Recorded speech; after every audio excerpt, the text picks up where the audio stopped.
बीते कई दिनों से जारी प्रदर्शन थमने का नाम नहीं ले रहा है। राजधानी पेरिस में एक बार फिर से लोगों ने सरकार के खिलाफ जमकर विरोध किया, जिसके लिए लोग बड़ी संख्या में सड़क पर उतरे और नए कानून के विरोध में फ्रांस की सरकार के खिलाफ प्रदर्शन किया। पिछले कई दिनों से जारी लोगों का विरोध अब और ज्यादा उग्र हो गया है। सरकार के फैसले से भड़के लोगों ने हर तरफ हिंसक प्रदर्शन और आगजनी शुरू कर दी। इस बीच पेरिस के बेस्टिन स्क्वायर में हजारों की संख्या में लोगों ने मार्च किया, तो वहीं प्रदर्शनकारियों को मौके से खदेड़ने के लिए पुलिस के जवानों ने सख्ती की और आंसू गैस के गोले दागने शुरू कर दिए। लेकिन पुलिस की सख्ती के बाद लोगों का गुस्सा फूटा और इस दौरान प्रदर्शनकारी और जवानों के बीच झड़प हो गई।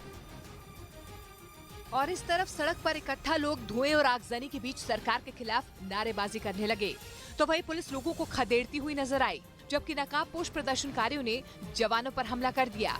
इस दौरान काफी देर तक हिंसक प्रदर्शन चलता रहा, तभी पुलिस ने एक्शन लिया और भीड़ को हटाने के लिए बल का प्रयोग किया और प्रदर्शन कर रहे कई लोगों को मौके से गिरफ्तार कर लिया। लेकिन इसके बाद भी लोगों का विरोध जारी रहा।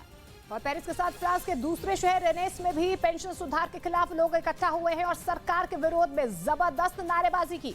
गुस्साए प्रदर्शनकारियों ने यहां पर पुलिस के सामने कई गाड़ियों को आग के हवाले कर दिया, जिसके बाद मौके पर तैनात जवान आग बुझाते नजर आए।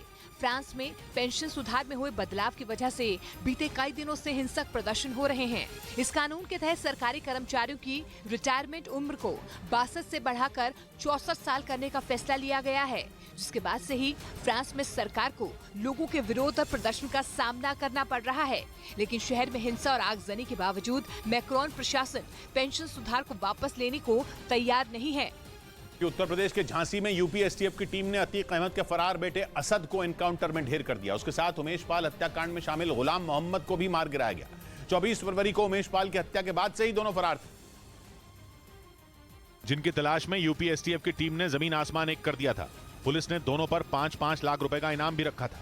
लगातार पुलिस दोनों की लोकेशन ट्रेस करने में जुटी थी। इसी दौरान पुलिस के मुताबिक उसको उत्तर प्रदेश के झांसी से 30 किलोमीटर दूर बड़ा गांव के पास उनके छिपे होने की जानकारी मिली।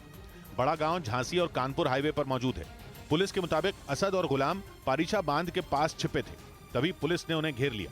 लेकिन पुलिस के मुताबिक जब दोनों को सरेंडर करने के लिए कहा गया तो उन्होंने फायरिंग शुरू कर दी, जिसके बाद पुलिस की जवाबी कार्रवाई में दोनों ढेर हो गए।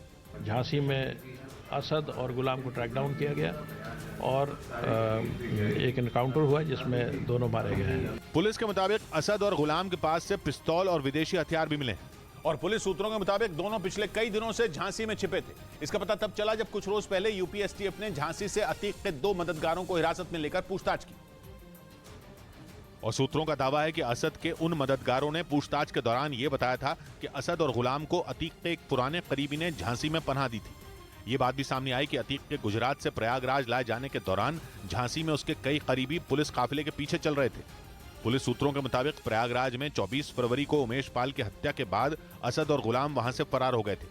दोनों पहले प्रयागराज से कानपुर गए, जहां वो 2 दिनों तक छिपे रहे। पुलिस का खतरा बढ़ने पर असद और गुलाम वहां से बस पकड़कर 27 फरवरी को दिल्ली आ गए थे। पुलिस सूत्रों का कहना है कि दिल्ली के संगम विहार में खालिद नाम के बदमाश के घर में दोनों 14 मार्च तक रुके रहे।